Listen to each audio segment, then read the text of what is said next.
Oi, gente. Sai uma nova pesquisa da Datafolha e ela tem boas notícias e mais notícias.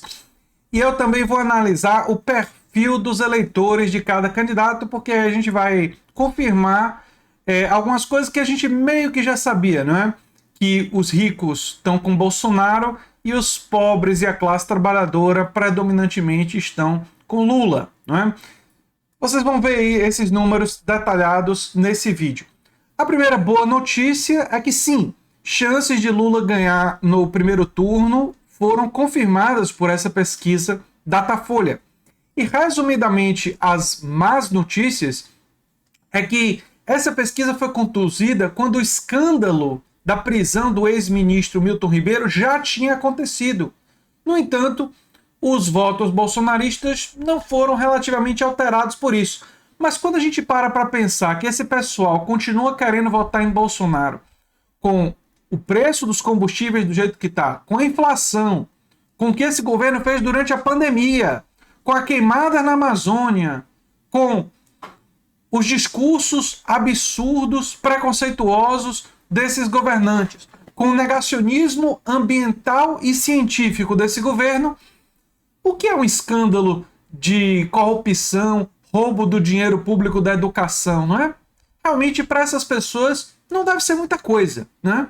Eles já aceitam e já toleram tanta coisa de ruim, mas um escândalo para eles parece não ser tão relevante. Os números do Bolsonaro, vocês vão ver, não se alteraram tanto. Essa é a má notícia, né?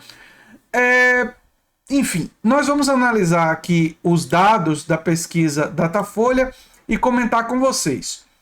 Jair Bolsonaro, apesar dos escândalos, manteve praticamente o mesmo resultado do levantamento passado, que é o 28%. E caiu não, está em 28%.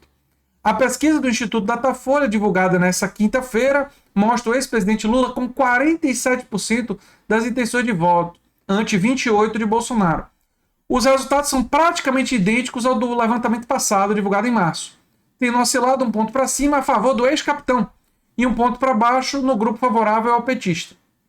Apesar das oscilações, o levantamento mostra Lula, e aqui é o número animador, com 19 pontos à frente do seu principal adversário no pleito.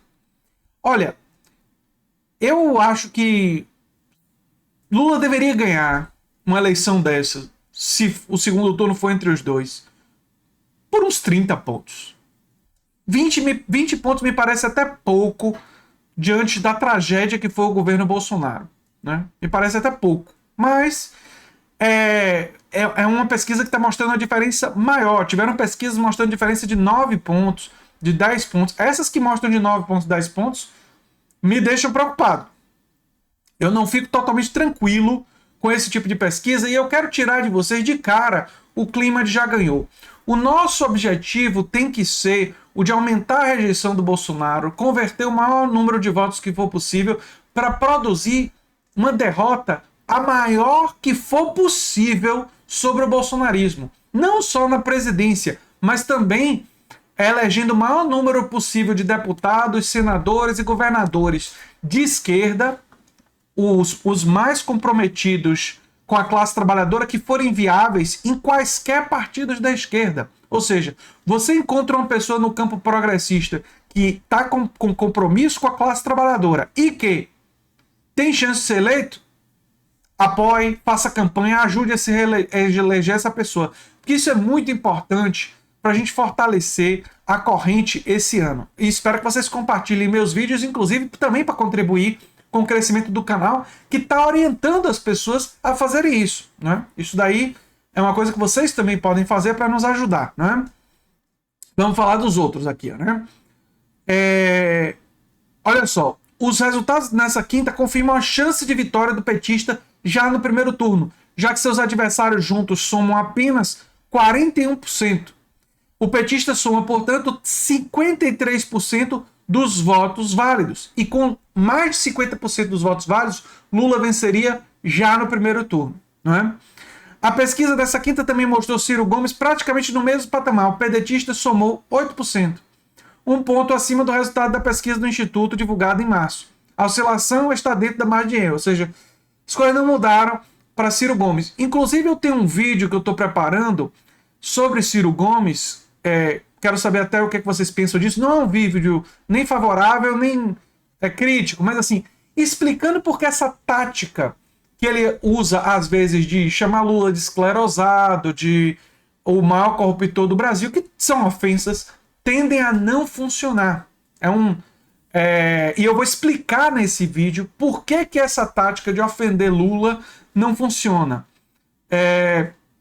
Tem um conceito que eu vou trabalhar com vocês, que é o conceito de capital simbólico e tal. Se vocês tiverem curiosidade desse vídeo e me pressionarem a fazer ele nos comentários, eu posso acelerar a produção desse vídeo aí para vocês. Bem, aqui, quando eles foram coletados, né, na esteira dos escândalos de suspeita de corrupção no atual governo, prisão do ex-ministro, poucos dias depois do que aconteceu com Bruno Pereira e o Dom Phillips, aquela tragédia lá na Amazônia, né? E tragédia na Amazônia, toda essa mobilização, escândalo de corrupção, e parece que os entre 28% a 30% da população que estão com Bolsonaro vão com Bolsonaro até o final, né? E como eu disse, diante de tudo que já aconteceu, é difícil imaginar que esse pessoal vai abandonar, né? Mas a gente pode tentar aumentar a rejeição nas pessoas que estão dizendo que não vão votar, para pelo menos votarem contra o Bolsonaro. Então tem muita gente que diz que vai anular o voto, né? Que não vai votar. Essas pessoas são pessoas que a gente também pode trabalhar. E tem aqueles conservadores que podem votar no Bolsonaro, que a gente pode aumentar a rejeição deles, para eles, pelo menos, esses não votarem no Bolsonaro. Esses anularem ou decidirem não ir votar. Ou seja, tem coisas que podem ser movidas até o dia da eleição para reduzir as chances do Bolsonaro, né? A oscilação positiva de Bolsonaro, segundo destacou o Folha de São Paulo, pode ser até comemorada por aliados mais otimistas do atual presidente. Mas não dá para comemorar muito quando você tem uma vantagem de Lula no primeiro turno de 19 pontos, né? A terceira via mingua. Os números da terceira via são fraquíssimos, né? Mostra que a terceira via, que tinha expectativa de crescer após concentrar forças em uma única pré-candidata, a Simone Tebet. Vale a pena lembrar que a Simone Tebet já está começando a contar com o apoio da mídia liberal, gente da Globo e tal. Não está adiantando muito não, viu? Mostra que o voto liberal, da direita liberal no Brasil, é bem pequenininho, é traço, é pouca coisa, né? A senadora tinha em março 2% da preferência dos eleitores e somou apenas 1%. Oscilou para baixo. Oscilou para baixo. Parece que quando era menos conhecida, tinha uma chance melhor. A proporção que vai ser mais conhecida, enfim, não, numericamente, ela está empatada com Vera Lúcia, do PSTU, Pablo Marçal, do PROS, de André Janones, que somou 2% e está, portanto, tecnicamente empatado com Tebet. O resultado em torno de Tebet reforça o baixo potencial da candidatura já antecipado por figurões do MDB, como Renan Calheiros e Eunício Oliveira, que lideram a debandada interna para apoiar Lula já no primeiro turno, né? Não pontuam, aí tem um monte de candidatura que não pontua, que eu não vou nem falar o nome, né? Agora a parte mais interessante, olhar o perfil dos candidatos. Por região, os destaques são os seguintes: Nordeste, Centro-Oeste e Sudeste. Na primeira, o petista somou 58% a seu favor, ante 19% que preferem Bolsonaro. Eu acredito que Lula vai bater mais de 60% no Nordeste. Se não no primeiro turno, seguramente no eventual segundo turno, Lula deve bater mais de 60% no Nordeste. Eu acho que é quase certeza disso acontecer. O ex-capitão leva vantagem no Centro-Oeste, quando chega a 40%. No Sudeste, a região com maior número de eleitores, Lula venceria por 43-29. Número muito bom. Vale a pena lembrar que a Haddad perdeu no Sudeste, né? E a perda no Sudeste foi pesada para a Haddad naquela eleição de 2018. O ex-presidente também tem, segundo o Instituto, vantagem sobre o ex-capitão entre os mais jovens. Que coisa boa, né? O que significa que, aumentando o número de pessoas, lembram da campanha da Anitta? Aumentando o número de jovens para votar, esse número é muito bom. Nós tivemos um aumento significativo de jovens com várias campanhas conseguindo o título de eleitor, e Lula está com vantagem significativa entre os mais jovens, 54-24. Menos escolarizados, aqui é meio que previsível, porque, enfim, a população mais pobre é menos escolarizada e os mais pobres estão com Lula, né? E entre os mais pobres aqui, confirmando, mesmo número, né? Menos escolarizados e mais pobres, né? Bolsonaro se sai melhor entre os eleitores mais ricos, claro, né? Governou para os mais ricos. Na faixa média de renda de 5 a 10 salários mínimos, soma 44%. Entre os que superam 10 salários mínimos, vai para 47%. Ou seja, quem supera 10 salários mínimos é uma galera, muita gente desse pessoal tem dinheiro na bolsa de valores, fazem parte do rentismo ou são empresários. E tem aquele delírio de parte do empresariado brasileiro que tem um medo do governo Lula, que é uma certa dose de ignorância, porque o governo Lula, com um projeto de ampliar a base de consumo, vai beneficiar a maioria dos pequenos e médios empresários, né?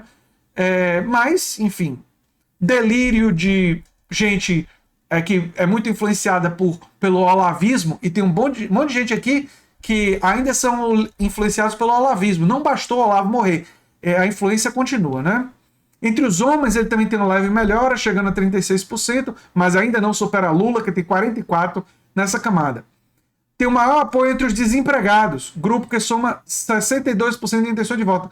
Claro, são pessoas que têm esperança de conseguir emprego no eventual governo Lula. São pessoas que estão sofrendo e olham para o governo Bolsonaro como um governo que foi incapaz de criar empregos, né? E Bolsonaro entre os empresários, grupo no qual reúne 43%. Óbvio, todas aquelas vezes que o Bolsonaro falou temos que ouvir os empresários, mas ele raramente fala temos que ouvir os trabalhadores, temos que ouvir os sindicatos, temos que ouvir os ambientalistas. Aí você sabe para quem ele está governando. Ele está governando para os empresários, para os grileiros, para o garimpo ilegal, para a pesca ilegal, para as grandes corporações empresariais. É para esses que ele governa, né? Esse é o seu público, né? Evangélicos, outro segmento, mantiveram a preferência pelo ex-capitão no confronto com Lula, 40-35. Tá apertado, né? Mas isso aqui é o voto neopentecostal, conservadorismo cultural na veia. Mas tem um percentual dos evangélicos que já estão dizendo, olha, o preço da gasolina, o preço do gás de cozinha, a inflação, o desemprego, né? Tá sofrendo aqui. Aqui tem quantos foram ouvidos e a margem de erro é de 2 pontos percentuais. Olha, a pesquisa tem coisas animadoras, né? A gente vai estar acompanhando todas as pesquisas de institutos respeitados aqui no canal, mas a gente não pode se acomodar. A luta é longa, intensa e importante para derrotar o bolsonarismo em todas as frentes. E nesse sentido, eu conto com a ajuda de vocês, compartilhando, convocando parentes, amigos, conhecidos a se inscreverem no canal. É uma coisa que eu gostaria muito de contar com a ajuda de vocês nesse ano, para a gente, quem sabe, ultrapassar a marca de 100 mil seguidores. Estamos aí com um pouco mais de 85 mil, mas com a ajuda de vocês, a gente passa de 100 mil esse ano. Um abração e até o próximo vídeo. Eu sou André Teixeira Jacobina e a gente se vê em breve.